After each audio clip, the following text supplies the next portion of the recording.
boner. How is she controlling you? Like, he's literally, like, getting inside my head and, like, fucking around.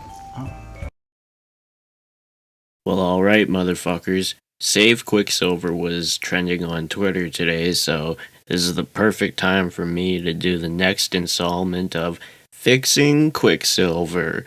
And today, we're going to be taking a look at his first appearance. I've talked enough about Ralph Boner, so it's time to talk about the real Quicksilver, the best Quicksilver, Evan Peters' Quicksilver. We're first introduced to the X-Men Quicksilver in Days of Future Past, which is one of my favorite X-Men movies, and he's not in the movie a lot, and because of that, I think he's used most efficiently out of all three of the movies that he appeared in, because he only shows up for his introduction and to serve the purpose that he was introduced for, which is break Magneto out of prison, and then you don't see him later in the movie until you see one shot of him in the third act.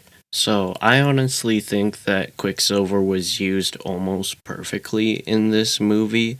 It's just that he gets set up to come back for later movies, but then that's where his story falls flat. So this video is going to be all about how I would set up Quicksilver for the two later movies that he would appear in. Now, like I said, Quicksilver is used almost perfectly in this movie. He gets set up very well. When you first see him, you learn that he's sort of a kleptomaniac. He's stealing a bunch of shit. He doesn't really like have a lot of friends because he's playing fucking ping pong by himself and living in his mom's basement. It's not really clear how old he is because the X-Men movie timelines are fucked, but like we learn a lot about him in the short time that he is in this movie.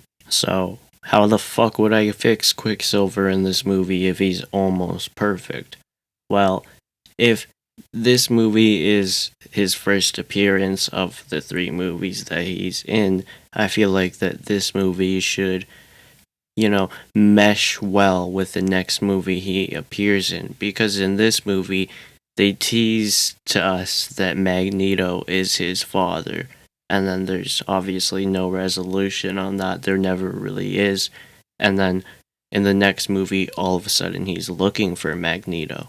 Because that one line that Quicksilver says to Magneto, that works if Quicksilver only appears in this movie. When he says, my mom knew a guy who could do something like that. But he shows up in Apocalypse and all of a sudden he's looking for Magneto. So here's how I would fix that and make it feel a little bit more natural. If I could make one small change to this movie, it would be that when Quicksilver is looking at the TV during the movie, he'll turn around and ask his mom, "Do you know that guy?" Either that or he'll just turn around and look at his mom, because there's a shot of his mom where you can tell she's definitely thinking, holy fuck, that's my kid's dad right there.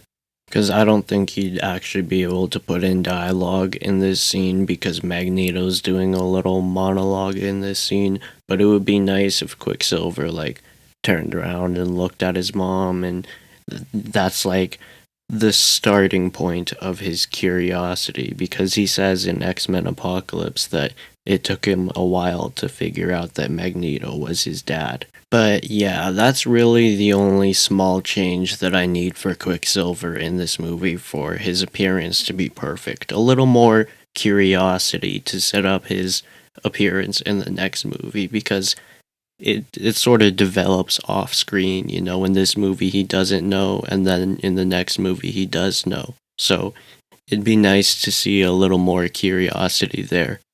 Now, the next thing that I wanted to talk about isn't as much of a necessary change, I don't think, but it would definitely be a cool change. When I was watching Days of Future Past, I was thinking to myself, how cool would it have been if Quicksilver was a part of the future timeline as well. Because in the movie, Wolverine says that he knows Peter, so it would have been cool to have that established at the start of the movie. You could have had Evan Peters and like a little bit of wrinkles and a different hairstyle, maybe even a fucking suit, bro. And dude, he could have been fighting with Ian McKellen's Magneto in that future timeline. I think that would have been pretty fucking rad. Now, like I said, you don't need this for the movie to be better. It wouldn't really impact the movie that much besides explaining how Logan knows Peter, but it would have been really cool to see Quicksilver doing more shit and then him possibly interacting with the older version of Magneto. Then this way you could also explain to audience members who may not know that Quicksilver is Magneto's son that Quicksilver is Magneto's son, because the way they handle it, it's as if they're expecting you to already know that he is his son. But yeah, those are the fixes that I would make to Quicksilver in X-Men Days of Future Past. If you like this video, subscribe, because I got 2 more of these coming out. Gonna be taking a look at X-Men Apocalypse.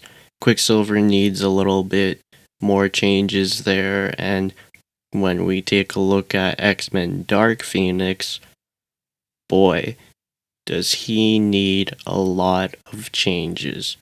But yeah, stick around for those if you like this video, and if you like this video, fucking like this video. And let me know what you think about Quicksilver in this movie, because I think he was handled almost perfectly, but I need a little bit more Magneto connection, just a little bit, and it would have been cool to see him in the future timeline with Ian McKellen. And also, let's fucking save Quicksilver.